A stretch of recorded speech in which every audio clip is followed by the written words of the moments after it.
So without further ado, I want to hand over to nmoss, who's going to have a talk about the grain and nitrogen issues for going forward this year. Thanks, Neil. That's terrific, Josh, and a great introduction to set the scene. It's been an interesting year all over the place for farmers right across Southeast Australia and I guess our colleagues in Western Australia are confronting a whole heap of different conditions as well.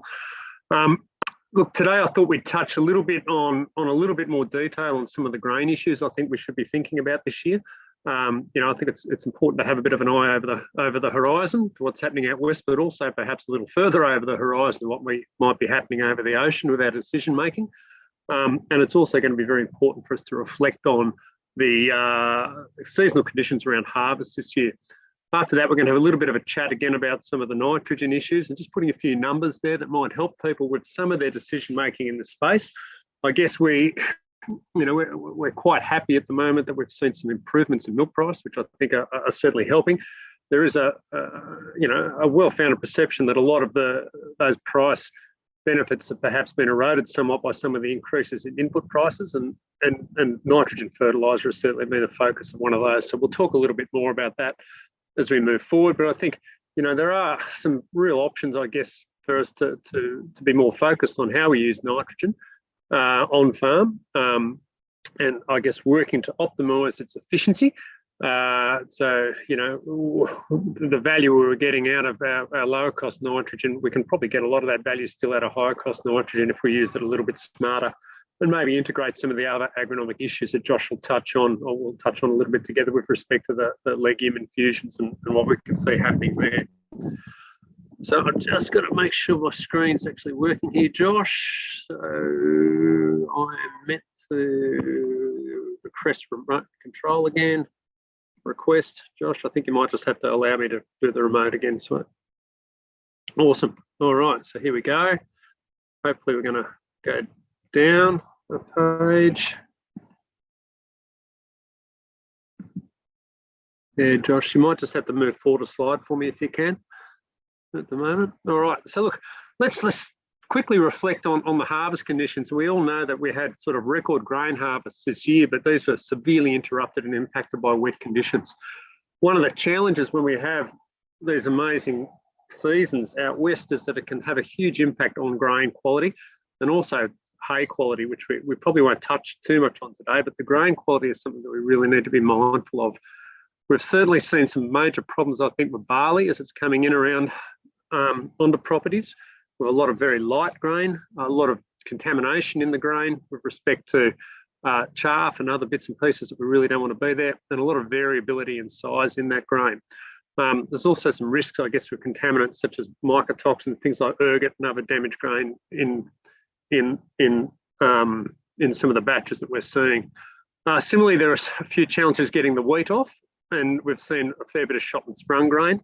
And again, this can have an impact on grain quality, which we'll touch on a little bit later. Corn, yeah, look, the corn supply is now very short out there, but we're starting to see new corn come online, and we're hoping that we're actually going to see a reasonably good corn harvest this year because of the extensive dryland plantings that have happened as part of a very broad planting out west. But again, we've still got to get through harvest out there and see what La Nina continues to deliver with respect to harvest conditions. But we do have new corn starting to come off out west now in areas like Moree that is becoming available. Okay, right, we're working again. All right, so look, let's just have a quick chat about the market. And the market, I guess, it is volatile, and we are seeing some, I guess, a general upward trend in wheat. And again, there's been a bit of movement in wheat prices over the weekend under some of the pressures, particularly in Russia and the Ukraine. And also there's some South American weather concerns and other supply chain issues worldwide that are generally putting inflationary pressures on grain prices. Here, look, our prices are still relatively stable, and I guess that's being driven by a fair supply of low quality grains that are available and some of the larger harvest conditions. But I do think we need to keep an eye on what's happening overseas and be mindful of where we're sitting with respect to the grain market. The barley market itself is a little bit more subdued. And again, look, this is probably being driven as much by anything by the large volume of very low quality feed barley that is available. But we need to be mindful again that a lot of our feed barley does get exported as well. And this can have an impact on price as we move forward. And again, the corn, old season crop, hard to find. It's there if you look, but new season crop, it is just around the corner if people are looking to switch into corn. So look, just a little bit on where pricing's sitting, and this is some of sort of the delivered prices quoted out of Dairy Australia the other week. Wheat sitting at around that 270 to 280 a tonne, pushing up the high quality grades into the low 300s. Barley sitting at around that 245 to 275 a tonne landed. So, you know, it's mixed value, but again, huge variation in quality, and you're going to be paying a little bit more for your higher quality lines. Maize, we're seeing a little bit of drift upwards, closer to $400 a tonne. And look, there are some people who are doing their numbers on the splits and the production between the barley and the maize. We're still seeing some people favour maize in the dairy sector just because of its benefits with respect to total solids production and milk production due to the high energy density, particularly with a lot of lower quality barley floating around this year. Sorghum, it's much less a player for the direct fed market into dairy. We know there's some issues, I guess, with using sorghum and grinding it on farm just due to starch availability.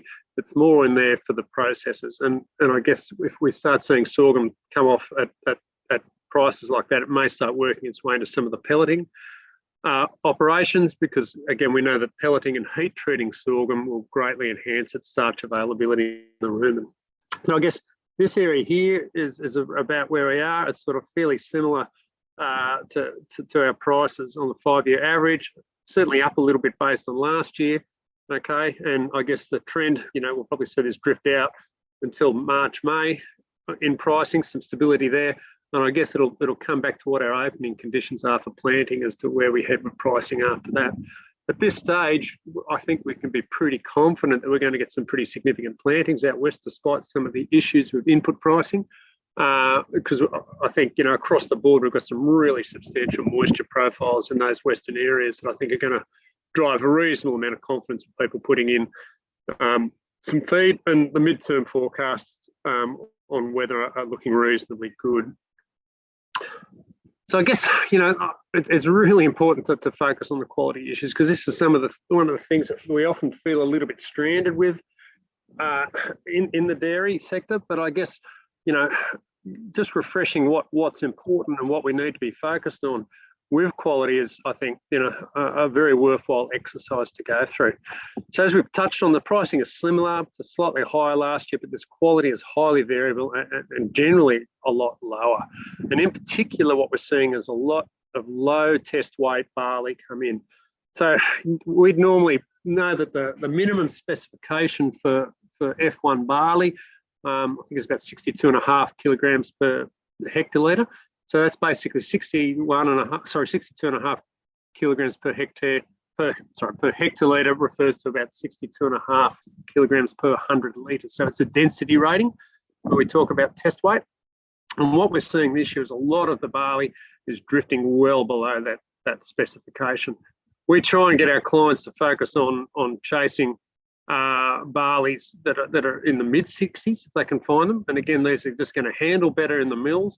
They're going to generally, and not always, but they're generally going to test high with respect to energy density, because they tend to have a higher level of starch compared to the fibre on the outside of that grain. So heavier barley, think more starch per mouthful, okay?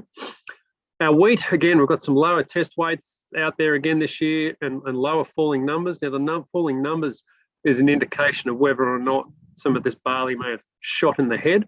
And again, if those falling number value is really low, it increases the risk that a lot of that barley is actually shot and sprung. Sorry, that wheat is shot and sprung.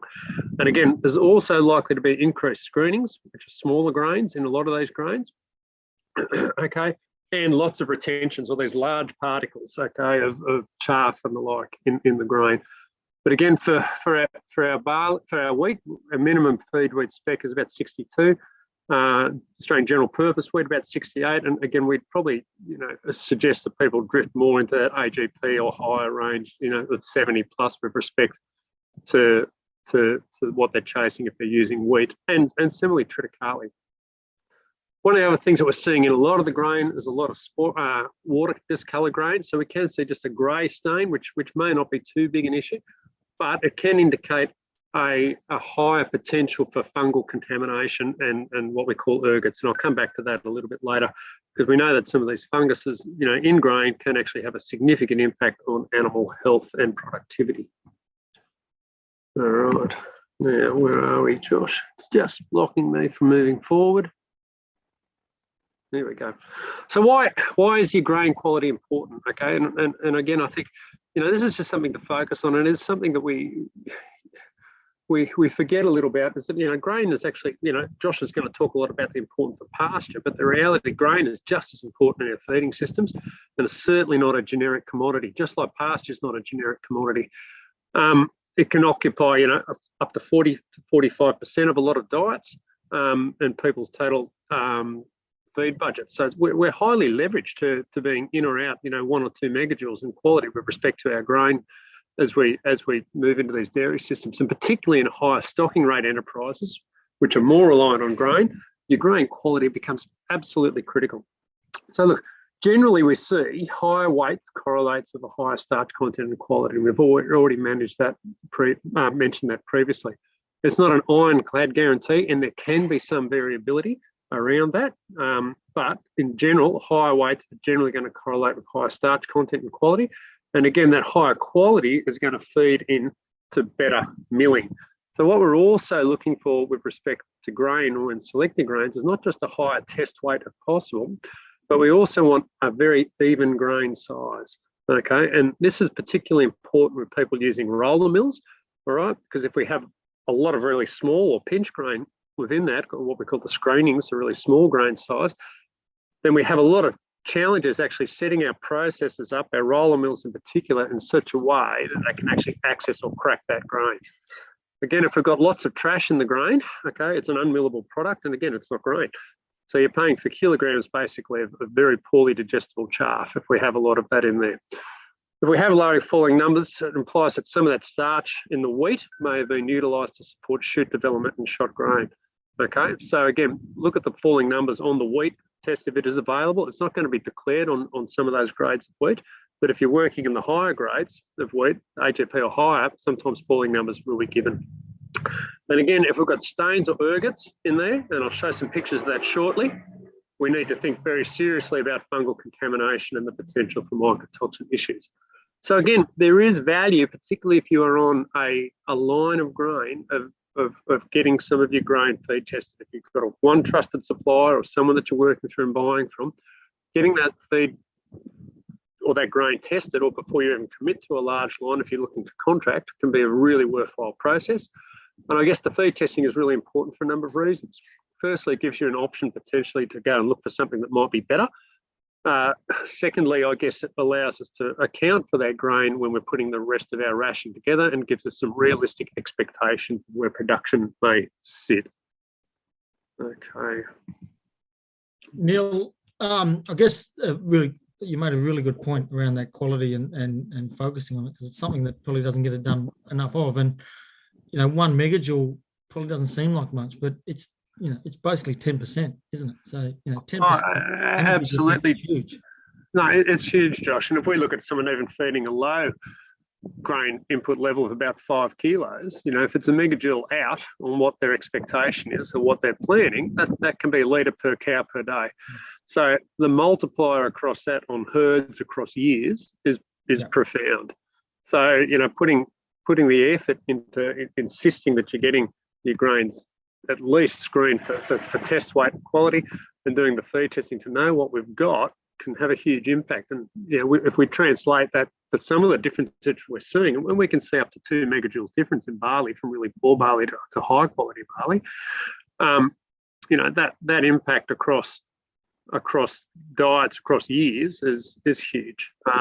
And I guess particularly, Josh, in a year like this where we're also battling with pasture quality, particularly over the summer, we've had a bit of a double whammy effect on a lot of farms this year. But not only are they dealing with rampant under-fertilised pasture growth, which I'm sure you're going to touch on later, but we're also dealing with much lower grain quality, and particularly in those barley lines. We're seeing both of those compound this year to reduce production. Probably a slightly lesser impact of heat stress, but it has been important as well. But the combination of the lower pasture quality and the lower quality grains is having a big impact.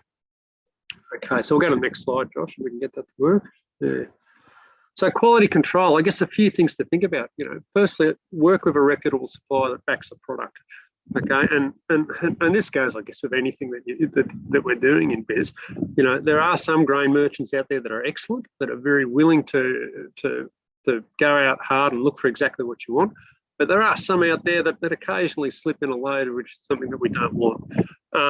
And we often hear, oh yeah, look, yeah, we'll send it to you a little bit cheaper, or these excuses being made, or these remedies being provided. But that's really the issue. If you get it $20 cheaper, okay, a tonne, that might save you 0.2 of a cent a kilo, or 5 cents a cow a day. If you've dropped a litre per cow per day, from using that grain, okay, that can be bumming out between 60 and 75 cents a cow a day on production. So, offering cheaper just for lower quality is something you need to look really, really carefully at in this market. I guess being specific with your grain supplier with what you want. Talk to them about the type of grain, the evenness of side, be specific with test weights. Get them out there looking for higher test weight barley, trit and wheat where available. And again, some suppliers will work with you on this, others will be less reluctant, okay? But if you don't have those conversations with your grain suppliers, well, then you'll get what you're given.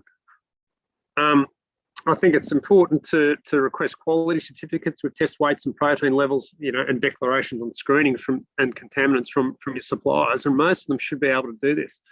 You will find that most barley or grain that is being traded to farms as feed wheat has probably been tested because they wanted to put it into a premium market first. Okay, so they will have test certificates on these grains. And again, most grain traders should, as a minimum, be able to give you a test weight. That's very easy, simple on farm or in the truck technology that many people have. Inspect every load before you're unloaded, and be prepared to reject bad loads of grain. It doesn't go down particularly well with the truckers or with the suppliers, but it's pretty rare that if you reject loads of grain that you'll get another bad one sent. So, we've had a number of clients that have had to do this and have turned grain around, okay, and said, no, we're not going to unload that, okay? But what we need to be aware of is that a lot of time the grain truck can come in the middle of the night, no one won't be there at the dairy, okay? It is important when we know there's a lot of bad grain around that we are keeping a very close eye on this on farm. And I guess the other thing is to, go about and consider measuring test weight as it's delivered. And I'll talk you through how we do that shortly. Okay, Josh, next slide, mate.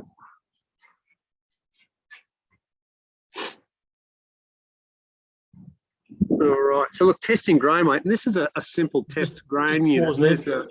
Sorry, Neil, just pause there for 1 sec because we can cut this bit out. So what happens, I think, is when you stop talking, if I try to unmute myself or mute myself, it reverts back to me. Yep. But then if you click it a couple of times, it'll just take about 4 or 5 seconds, and it automatically goes back to you, if that makes sense. Okay. So it might just take a couple of taps, and then you'll be able to get it back, hopefully. Mm-hmm. Beautiful. We'll give that a crack. So look, this is just a commercial test grain or test weight measuring kit. And basically what we have here is a little counterbalance. Now, a lot of truckies will have this, and again, it's something that you can probably get quite easily off the internet if you look up grain test weight measuring equipment. I think they're a bit over $100 for one of these units. And basically, in the left, we fill that up with grain up to the top of that receiver container, and then we just use the sliding scale on the right to measure the test weight when it counterbalances. And this can give you a very quick look at what your test weight is on farm. Okay, so look, I think these are very, very useful, but they're not critical. And again, we can get very good information with an alternate operation. And I'm just again seeing if there's some change slides for me, Josh. I've tested it a couple of times, given it a couple of seconds.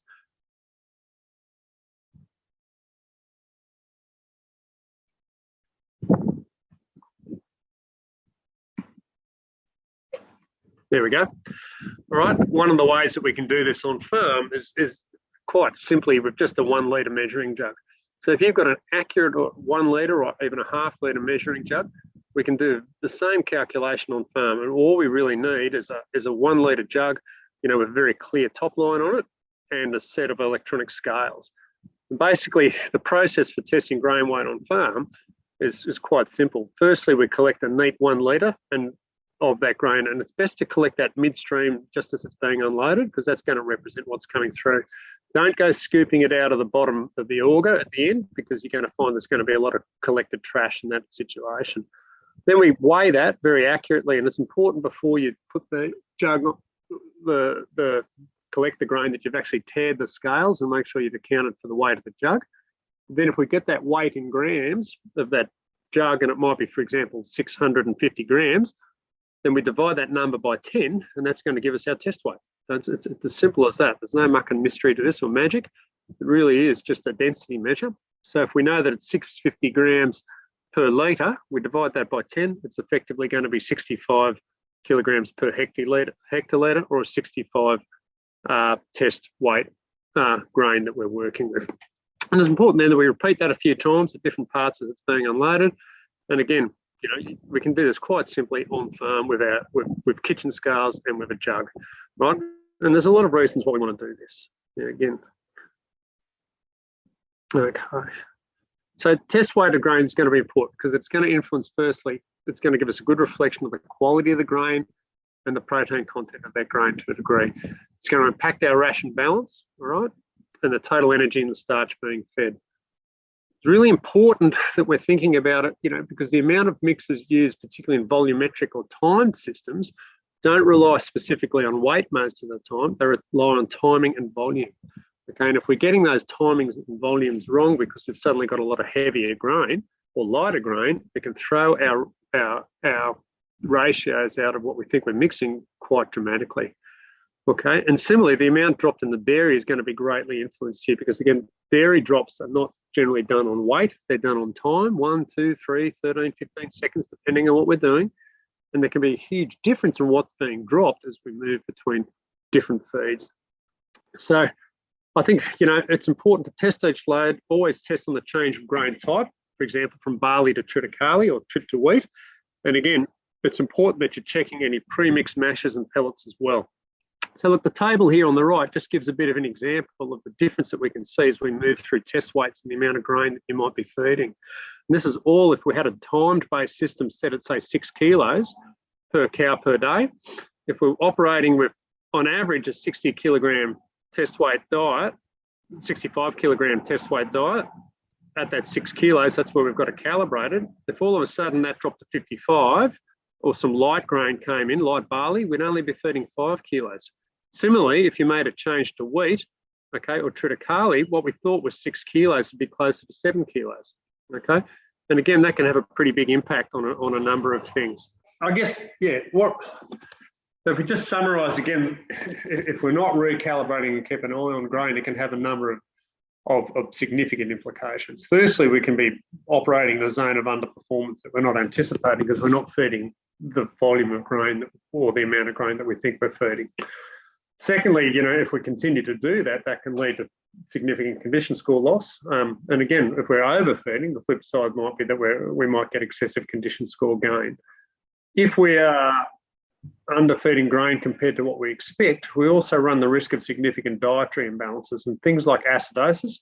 Okay, if we're overfeeding grain and aren't balancing for that appropriately a risk. Similarly, if we're underfeeding compared to where we think we should be, we can move into a situation where ketosis becomes a significant risk. And again, we've just got, you know, one of our herds here where they were underfeeding grain compared to what they thought. And this is just some of the herd recording information, which are, you know, we can talk about herd recording outputs in more detail and what we can get out of them in another presentation. But basically, it gave us a pretty clear indication that these cows were being, you know, significantly underdone with respect to energy compared to what they thought they were doing. So look, if we see things like acidosis, it can feed into things like lameness. Things like ketosis can feed into some of our reproductive performance. And again, this can arise from not calibrating our grain feeding systems.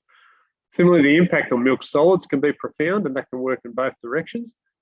If we think we're actually providing medications and minerals, and all of a sudden our volumetric measurements mean that we're actually not getting those doses right, We can be using unbalanced levels of medications and minerals. And again, they could be going in much lighter amounts than what we expect, and they can potentially be ineffective.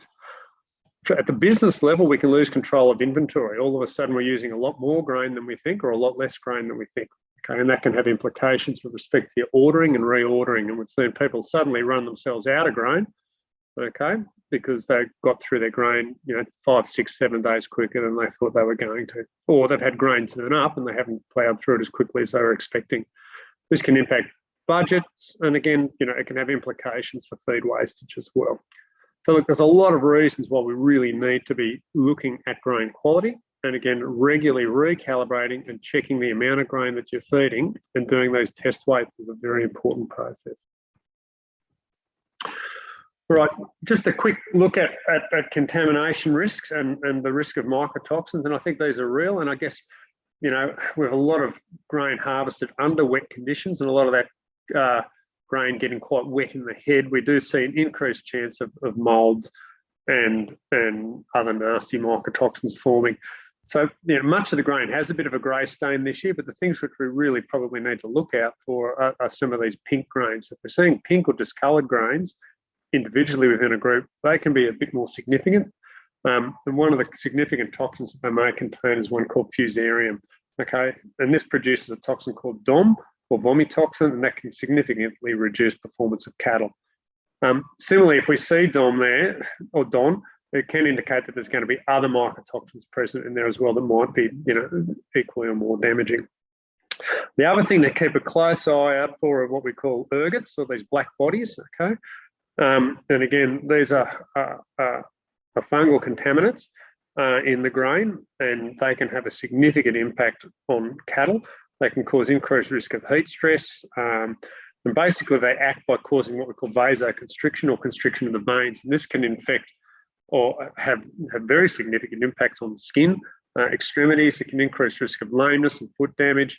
It can also result in heat stress and have impacts on growth, lactation, and reproductive function. So look, I guess the best strategy is avoiding those low quality grains, and again, specifying what you want, checking grains as they come in, be prepared to reject dirty grain if it comes onto the farm. And again, if all that fails and we are having mycotoxin and activity, then there are a range of mycotoxin binders that you could consider using. Probably important that you look at one that's got both binding and deactivation activity, and they're probably the key things to ask if you're talking to your nutritionist or your advisor on which ones that you should be using. All right, so look, that's probably the end of the section on grain. Do we have any questions on that from the people we have in the room?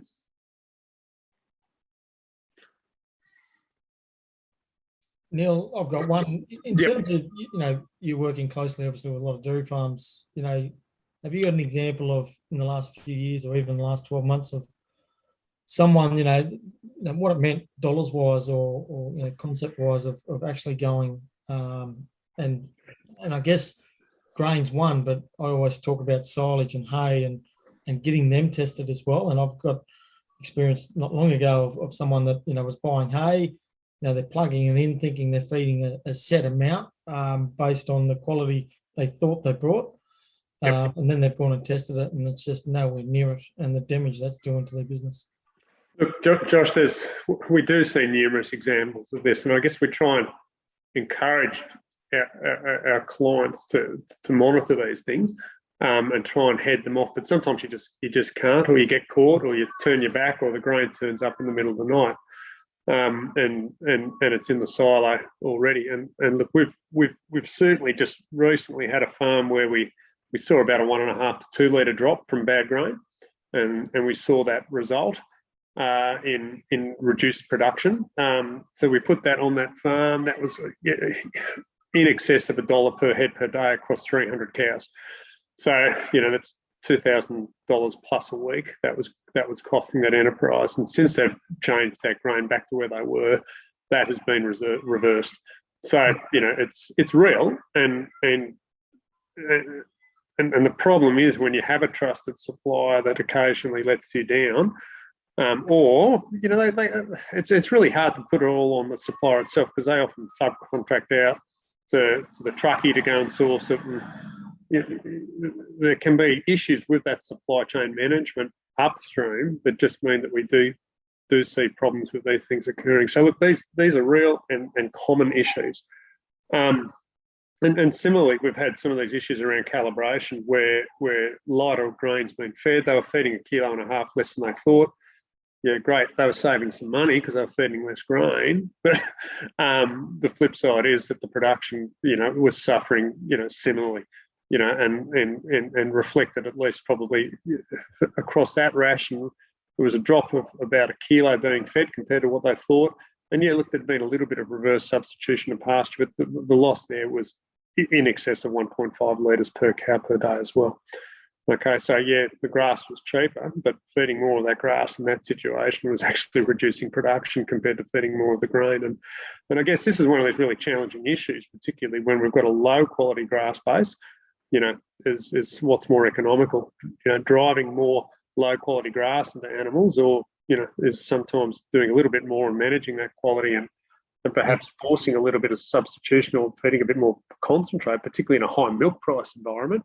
You know, it's a very different set of numbers than if we're looking at 30-cent milk compared to 70-cent milk as to where we need to focus here. So it's some of the generic long-term messages on grass being the cheapest feed. We need to be really careful with that. But, you know, I'll show you some stuff there that shows that we shouldn't lose focus on the fact that it can be the cheapest feed, particularly if it's highest quality. So, and really worthwhile. So, yeah, real stuff, Josh, that we are seeing have significant impact in a number of areas. Yeah.